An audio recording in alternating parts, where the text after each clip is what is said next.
Hey y'all, welcome to Workshop Wednesdays. This week we are going to talk about trail running. My name's Annie, I use she, her pronouns, and I work with the outdoor program at PSU.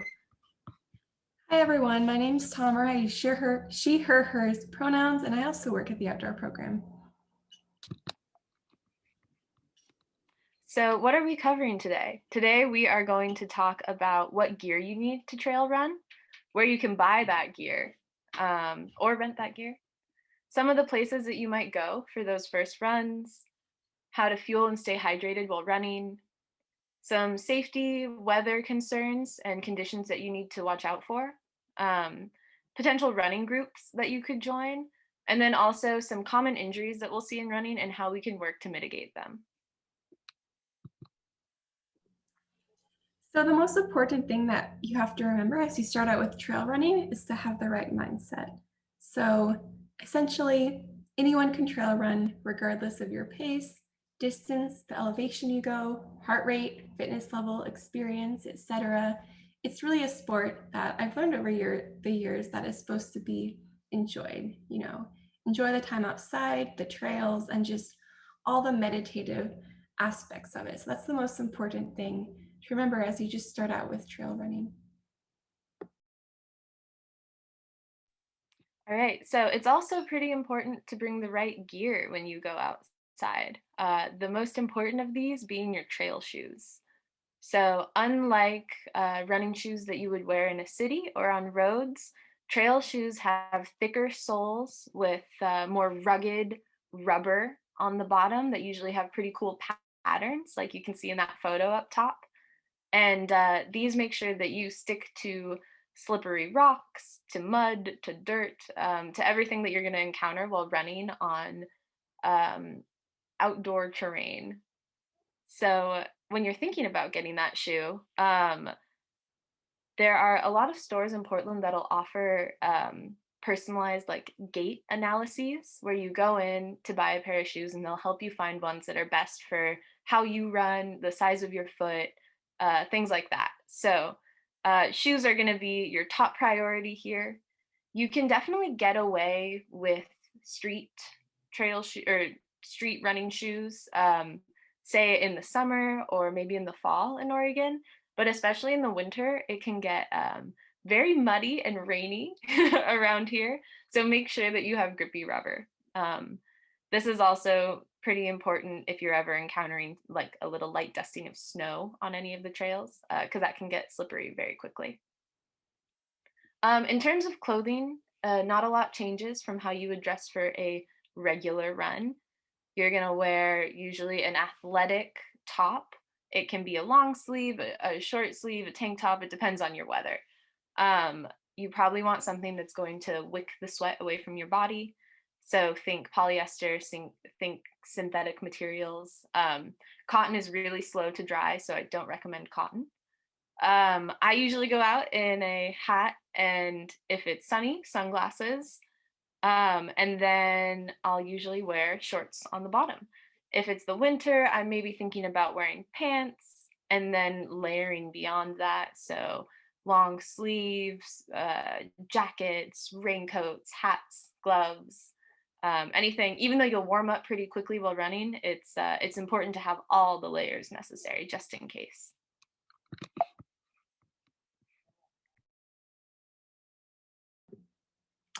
Okay, so next we're going to be talking about different running packs. They can also be called a running vest. So they're really important to carry your water, your fuel or food, a first aid kit in case you slip or anything, extra layers, phone, wallet. You can just basically carry anything. Of course, that really depends on the type of pack that you have. For example, like these two packs that we have on the PowerPoint slides, those are camelbacks, and you can kind of see there's like a little mouthpiece. The left one, it's red, the right one, it's blue. And for a pack like that, it's a bit more difficult to put things in because you have this big pouch of water that goes inside, but you can still see there are some little pockets that you can maybe put like your phone in or band-aids or different things like that. And you can also tie your jacket to like the outside of the pack. That's usually a good idea. So regular backpack or vest has no camelback, less high tech. It can be easier to use, put in your own water bottle. This is one that doesn't come with a camelback. Of course, these ones you can remove the actual like water pouch. When I trail run, I never really use the water pouch for a couple of different reasons. So yeah, but they still sell like normal vests where you don't need to have some big water pouch inside, basically. So Camelback, it's just like I said, rubber pouch of water goes in the back, tube connects to the front, so you can sip it while you run. Some negatives is that they're really difficult to clean. I found the water kind of tastes like rubber, and like I said, there's not really a lot of room for other necessities when you're running. We also have a running belt. These can just go around your waist. You can put in your water bottle, phone, fuel. The negative with these is that the weight isn't as always like distributed. So for example, if you have a big water bottle in the front, it can kind of jiggle around and it can be a bit difficult to adjust, but they can definitely be for maybe like a shorter run where you don't want to have a little backpack to carry. So it just kind of depends on what your preference is, whether it be a vest or a belt. So yeah.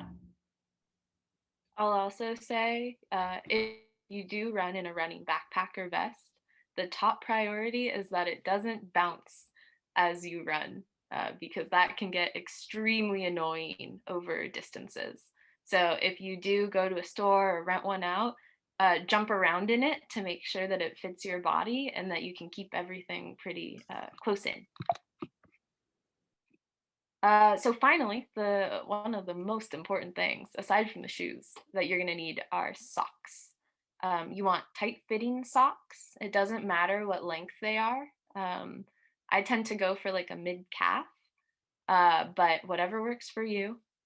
Um, Compression socks are actually something that a lot of people wear to prevent swelling or edema and to maintain healthy blood circulation. So there's other reasons that you would want to wear socks here. But for the purpose of your run, they're going to protect your feet from blisters.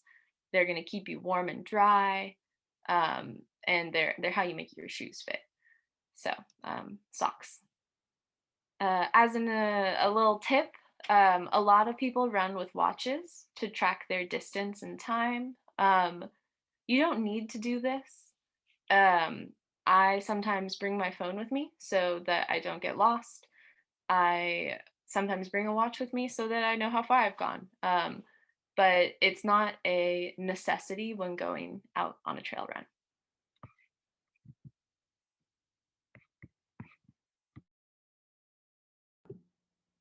Yeah, so the next thing we're going to talk about is the best places for gear. So especially around the Portland area, there's a lot of really good options. There's the Portland Running Company, REI, Fleet Feet, Roadrunner Sports, Foot Traffic, and all of these options I've only been to Foot Traffic, Portland Running Company, and REI. They're definitely more expensive. Running shoes especially can be really, really spendy, but the thing with running shoes is that that really is something you want to invest in. So if you get a pair of shoes that's like $150, like I have, like that's a much better choice than choosing the cheaper option and risking getting some sort of injury. For the injury, you're going to have to pay much more than 150.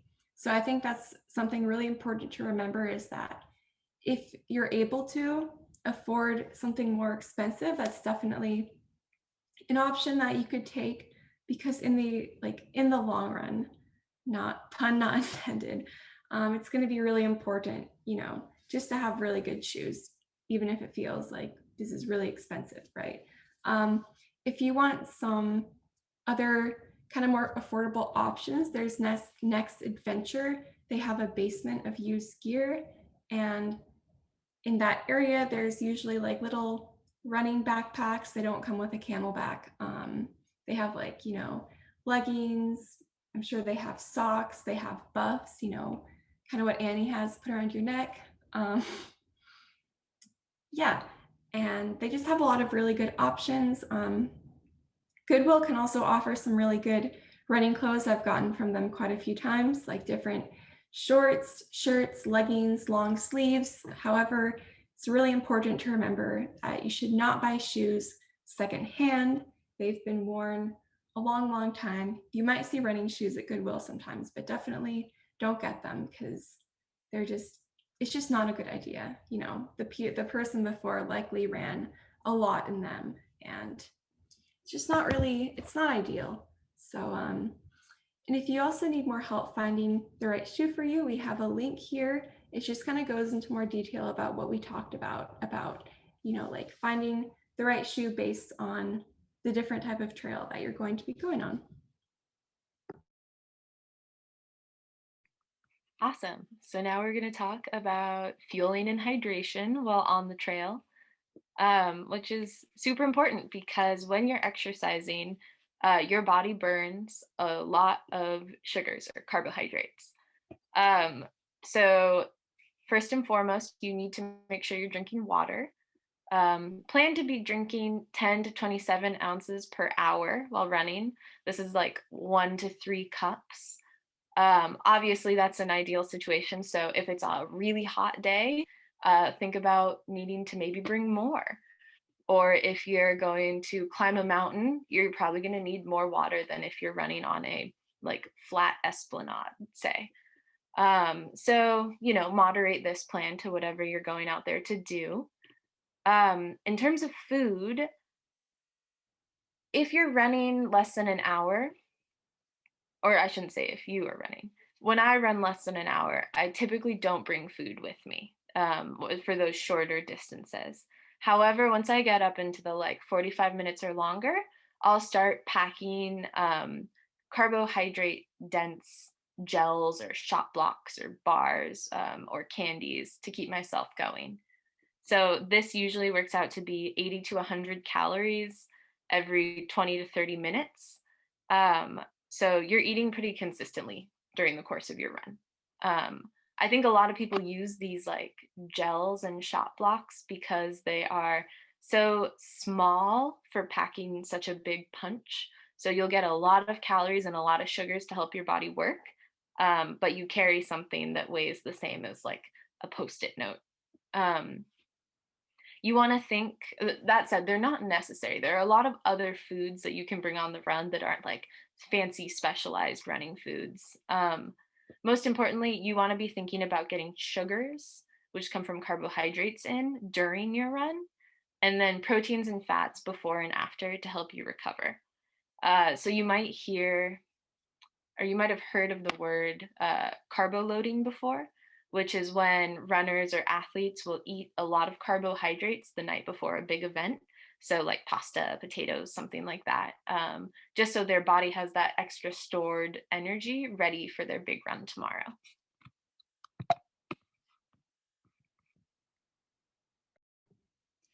I'm just going to go in a little bit more detail about when you should start to fuel. So essentially what I do is for a run that's like an hour and a half longer, um, I would start to like bring some shot blocks along, or I used to have these little goo bags, the GU. Those can be these are both really good options because they just have the immediate sugar that you're looking for. And like Annie said, they're super accessible and portable. They're definitely more spendy, but we also have looked at different options besides those. Like we've tried jelly beans before. We've just bought like Cliff bars. So there's other options besides these, and in my experience, jelly beans are just as effective. I mean, just as effective as, you know, a shot block or a little gel. And so kind of a little science behind it is that when your glycogen stores are depleted, your body runs out of fuel. Therefore you'll get really tired. And this is kind of what happens after, you know, that hour or more of running. And if you run for an hour and you're just heading home, it can also be a good idea to like basically refuel like right after the run. For example, like half an hour within, you know, after your 1 hour run, you would have like chocolate milk. That's kind of the perfect combination to refuel yourself, right?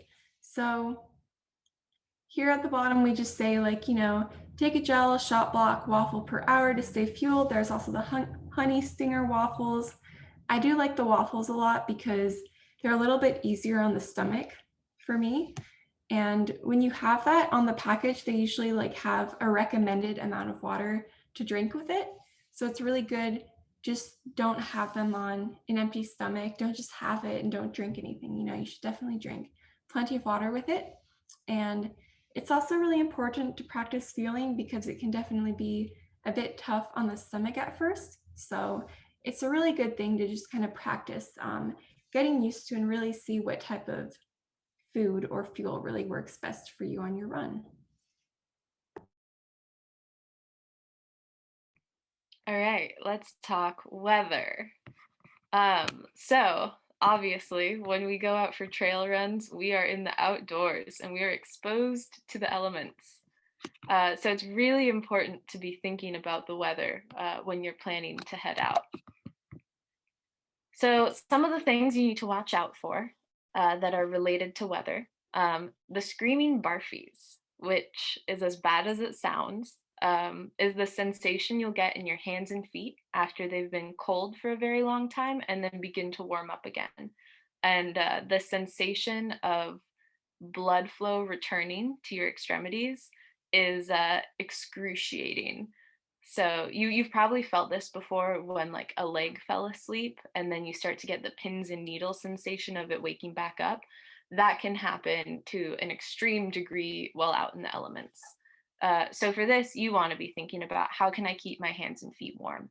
So maybe that looks like running in gloves. Maybe you're wearing warmer socks. Maybe you're wearing gaiters, which are little covers around your ankles to keep water from getting down into the inside of your shoes. So just whatever. This is more an issue on cold days. So if you're looking at cold weather, think how am I going to keep myself warm? Now on the other side of things, if it's a hot day, you're going to be thinking about dehydration. Since hotter means you're going to sweat more, you're going to lose more water, you're going to get those electrolyte imbalances going faster than you'd like. And so you just need to be really conscious about your hydration.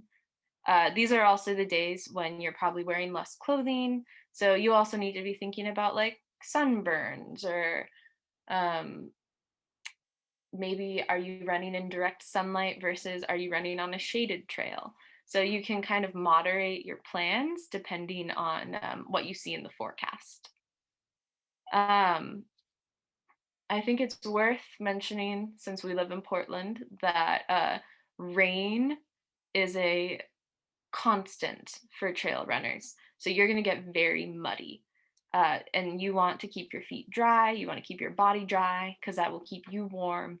So just making sure you have the appropriate rain gear when you head out. Maybe it's not raining when you leave, but in the spring it can start raining at any point. So I often will bring a raincoat in my backpack.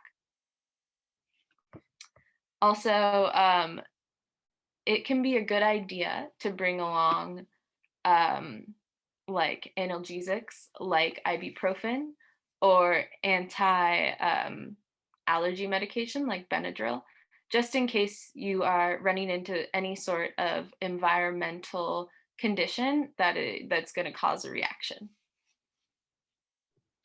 Yeah, I wanted to add as well to little ibuprofen and Benadryl part is that I've seen people, like my sister, for example, in the winter when we trail run, sometimes she gets hives from the cold, and it's a really, really weird reaction, but it's like it's not something you have until it happens, and you don't have to go out and just be afraid that you're going to get it, but it's just always a good idea to have that just in case, and that's also why it's really, really important to have layers. And even if you like start or like feel hot or whatever, it's still really good to have those layers and always have those protective methods because it's not fun to have hives just like in the middle of the forest and it's super cold outside. So yeah, just having that Benadryl and ibuprofen for that reason as well. So and next, I'm going to be talking about goal setting. So If you're just starting out, it's a really good idea to start out with different routes and trails that are not as like intense. It's really easy to trip on an intense trail, or I guess, a trail with a bunch of roots or anything like that. So it's also really easy to get an overuse injury, which we'll talk about a little bit later, to run too much and just experience an injury because your body's like, oh, like this is not good. Why are you running so much, right? So some different trail examples. Leif Erikson, I just put the address here. So this is a really flat, wide trail. There's not really a lot of routes. It's probably like 10, 15 feet across, and it's quite crowded, but this is a really good area for people to kind of start out with because, there's some elevation, but it also like it introduces you to Forest Park in Portland without being like super intense, right? Um, we also have Wildwood. It's about 30 and a half miles long. There's a lot of routes and small steep hills. So it's just a lot of like gradual or not gradual, steep up and downs in some segments. It's a really fun trail to check out, kind of for anybody, any level, but it is important to remember that in winter, it's definitely really intense because it gets super muddy. And in summer, the biggest sort of risk factor is just the roots. So it's always a good idea to try and take it kind of slow if you haven't been on Wildwood before. And if you want something a little more chill, definitely recommend checking out Leif Erikson. So if you want to run a little bit longer, you start out and you're like, oh, I want to go a little bit farther, push myself. It's really important to just give that time. Don't start off with like a 3-hour run. Just it's better to start safe than to be sorry and hurt in the end. And it's also really important to rest. You don't have to run every day, would not recommend it. You should really balance your running with other activities, whether that be hiking, cycling, swimming, yoga. I mean, I run like 3 times a week. So doesn't seem like a lot, but it's really helpful to have that balance because running every day is just going to put way too much strain on your body. And it also gets a bit boring, in my opinion, to run every single day. So very good to have that balance for sure. And goal setting part 2. So kind of to go along with the rest part is to eat, sleep, and stretch. So make sure you eat plenty of food to nourish yourself and make sure you get enough sleep. And don't forget to stretch. It's really important. If you have a hard run, it feels really, really good to stretch after, even if you don't feel like it and you just want to sleep all day. So we have a YouTube link here. It's really, really helpful. A really, really helpful stretching routine that I used to do a lot.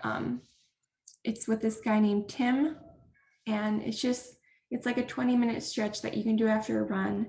And it's really nice. It has really helped me in the past. And just overall, stretching really like prevents injuries and gets out the aches and pains. So yeah, and something else to remember is that when you're goal setting, just like we said, have fun, enjoy the process, yeah, just enjoy it.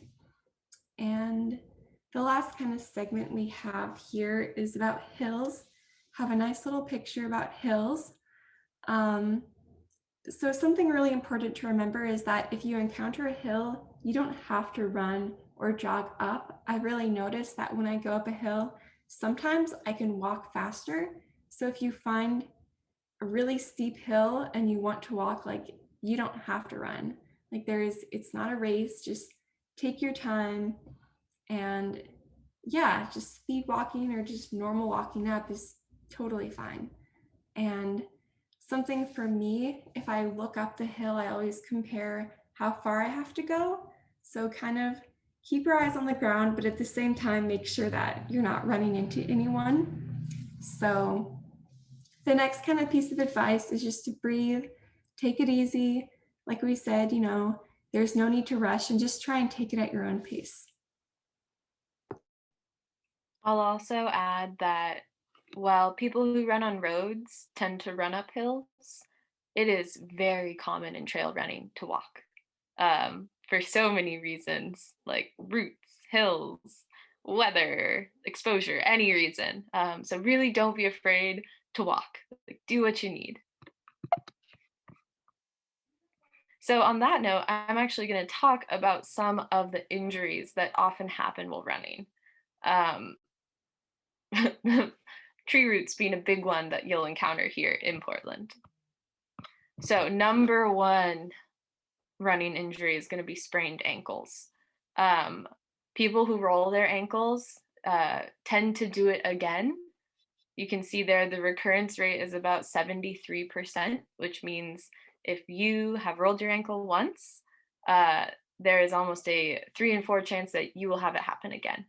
And this is really easy to do on sections where there is a lot of rock. So when I say technical, I mean maybe there are loose stones, maybe there's a lot of leaves that have fallen and are covering the trail, so you can't see quite where you're running.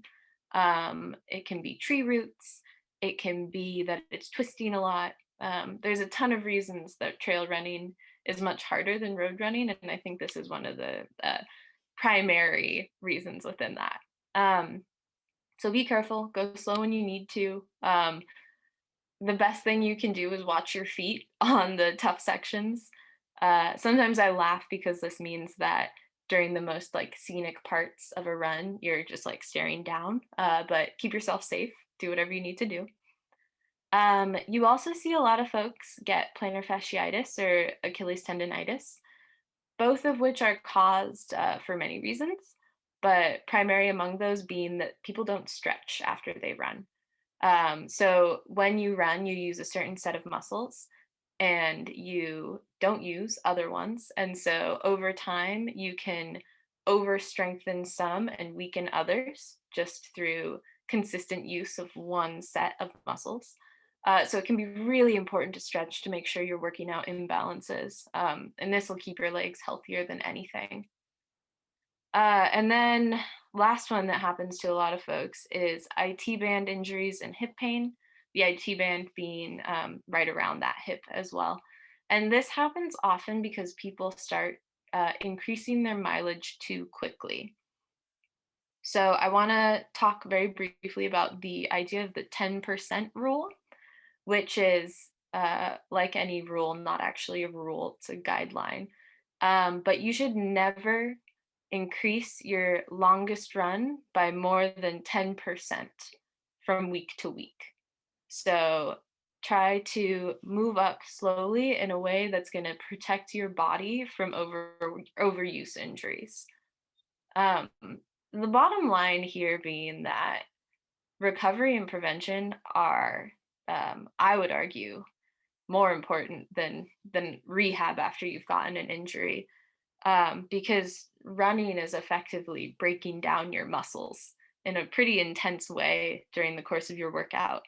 And so once you stop doing that and start resting and recovering, that's actually that's the part where you get better. That's where you become a better runner. So stretch, please stretch. So we're going to be talking about some running groups next. We have a lot of different groups, a lot of different options here. It's really important to remember though that some of these might not be running because of COVID. So it's really a good idea to check social media or see if there's a website you can see. There will always be updates available. And if they're not going on, you can definitely still follow them and kind of see like, okay, when will this open up again? Like this looks cool and I'm interested, right? So some of these are also paid and or not paid, but you have to pay to be a part of them. And it's also really important to keep in mind that there are a lot of different paces. For example, Foot Traffic, I've been with before, they have group runs and walks. They're super inclusive, super nice. However, they do have they they have different running groups, like different paces. When you go with Foot Traffic, like there's a group that's like, okay, we're going to go at this pace and then these other people are going to go at this pace, right? So for Y East Wolfpack, that is really, it's a little faster running group. So I think Annie, like you said, when you kind of join Weiss, they ask like, okay, what pace do you want to go at? And then to my knowledge. So I think that's something important to keep in mind as you check these out is yeah, just like what is going to be the best fit for you? What is a place that you'll feel the most comfortable, the most attuned to your goals, right? So I think that's just keep that in mind as you check out these running groups. And for some folks it can be easier to just run alone or just find one person to run with. So whatever works for you is totally cool.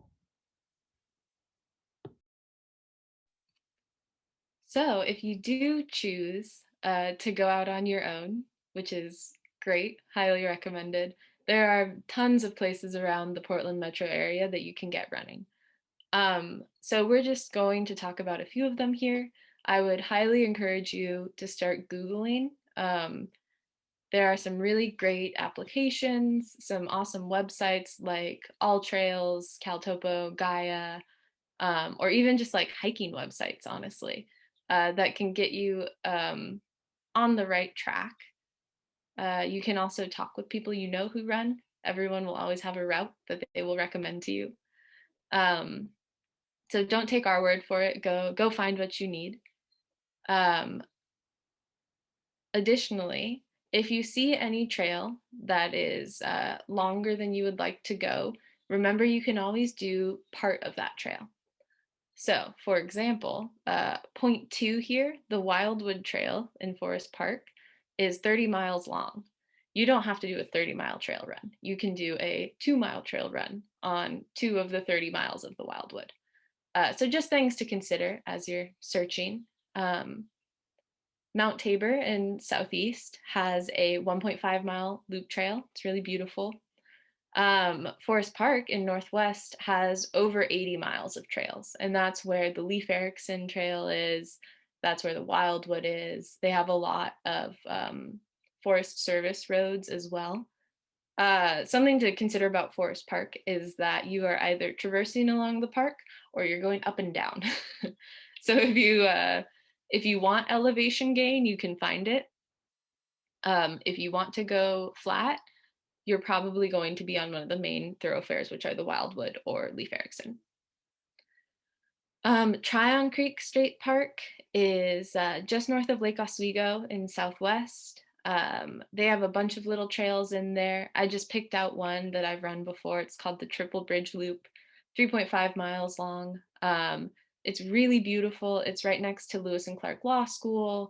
And in the spring, the Trilliums in Tryon are absolutely amazing. Um, Tryon is also great because you can connect into a larger network of trails in Southwest that run through a lot of nature areas. So if you're feeling adventurous and willing to do a little bit of like trail urban mix, you can definitely link together different parks. I won't dwell too much on this because we already talked about it, but Leif Erikson is an 11.2-mile out and back. So you can run as far up as you want on that trail and then come back down. It's great because every quarter mile has a marker. So you know exactly how far you've gone and exactly how far you will have to go back once you've run up that. Um, I found that the first mile and a half of Leif Erikson, starting from Northwest Portland, tend to go up, and then after that, it flattens out. There's also the Hoyt Arboretum in Northwest. You'll get really beautiful views of the mountains. There's over 1,000 tree species in the park. They have 12 miles of trail, and these tend to be really nicely taken care of. So there's a lot of hard packed dirt trails, there's some gravel trails. You will see a lot of walkers here. So you have to manage yourself in a more public context. Finally, the Powell Butte Nature Park has a 6.2-mile loop trail. This is also in Southwest Portland, a little further south than Mount Tabor. These are all great places to go. There are thousands more. So really start doing your own research too. You'll find something that works for you and where you live.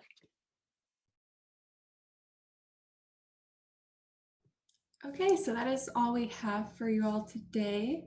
And if you have any questions, you can contact us at 503 725 5668. Our Instagram is at pdx_edu. You can email us at either odp@pdx.edu or eqc@pdx.edu. And Portland Equipment Center is located on 5th and Harrison, corner of 5th and Harrison, I should say, across from some food carts. We're open Monday, Tuesday, Thursday, Friday from 2 to 6. So if you have any questions, contact us or stop by. We'll be happy to talk about trail running. And yeah, thank you all for listening. And we hope that you have some happy trail running days ahead. So Thanks, y'all. yeah, bye.